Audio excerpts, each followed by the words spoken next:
My speech is entitled The Importance of Kindness. Now, I know what you're thinking. Kindness, again. I'm sure you're all bored to death of people preaching kindness and not even practicing it themselves. Well, I'm not here to preach. I'm just here to tell you a story. A story of a young princess who left her tower, travelled across the perilous sea, only to be viciously, repeatedly, scorched by dragons. This tale has a happy ending though, don't worry. The princess eventually recovered from her burns and learned to be fireproof so the dragons could never hurt her again. I'm sure this will come as a massive surprise to you all, but I'm the princess. 6 years ago, I moved from Wales, the land of the dragons, but yet I was unprepared for what awaited me in the north of Ireland. The Irish Sea isn't exactly perilous, but it is pretty chilly. I started my last year of primary school, or elementary, soon after I moved. Though there were some bumps along the road, I made it through with a few friends in tow. Then, the little princess started big school, and that was a different story. Now, I don't know how much you know about Ireland, but to understand my story, I'll have to first condense years of conflict and trauma into a sentence or two. So, there's Catholics who say they're Irish and Protestants who say they're English.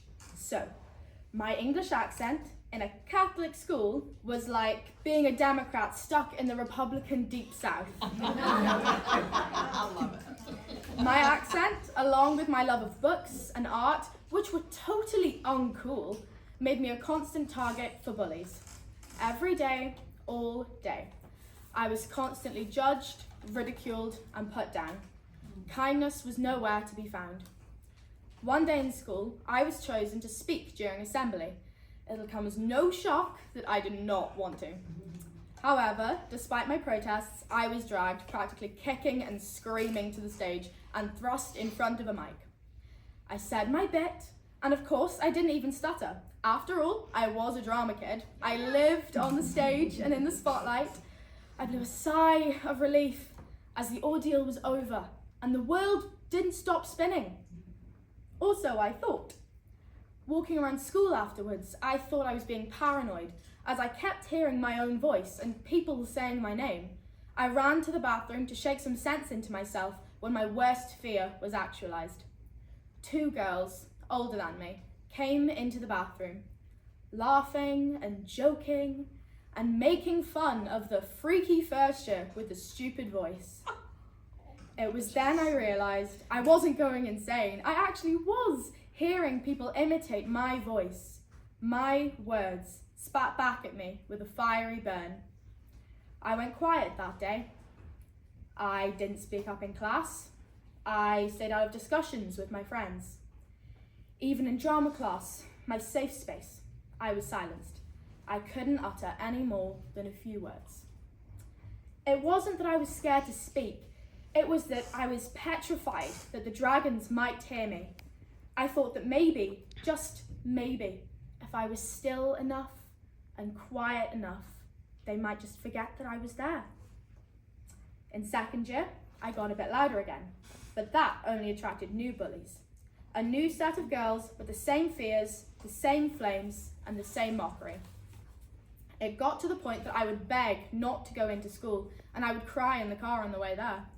I was so emotionally volatile that even the slightest thing would send me into fits of tears. So the princess ran to her knight in shining armour, aka the head of my grade, to get them to slay the dragons.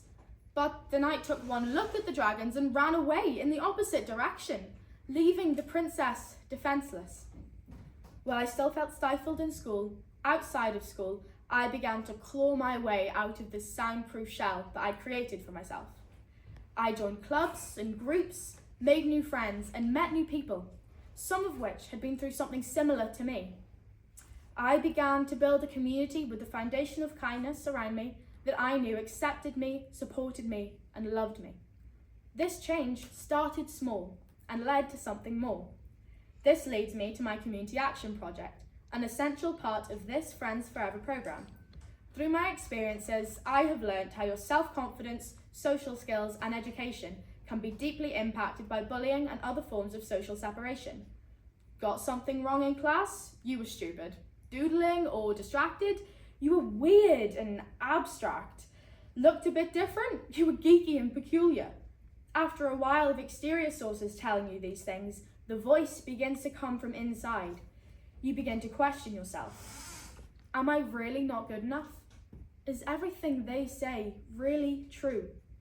And this internal conflict can distract you from everything happening around you, most impactfully, your education. I intend to create a space where young people of varying abilities and backgrounds can come together and feel accepted, welcomed, and supported. For many young people, social pressures in school can lead to a lack of interest or an outright hatred of school. This group would be an opportunity for these young people to get the support they need in a non-judgmental and pressure-free environment. I want to be the princess in shining armor, helping to fight others as dragons. I hope to pass on all I've learnt and experienced here at FFI and inspire others to continue this trend. I believe that change starts small, and I want to live in a world where no young person is dreading going to school every day, where they would rather lack an education than face what school would bring for them. Change starts small, and change starts with you. I want to encourage everyone here to think for a second.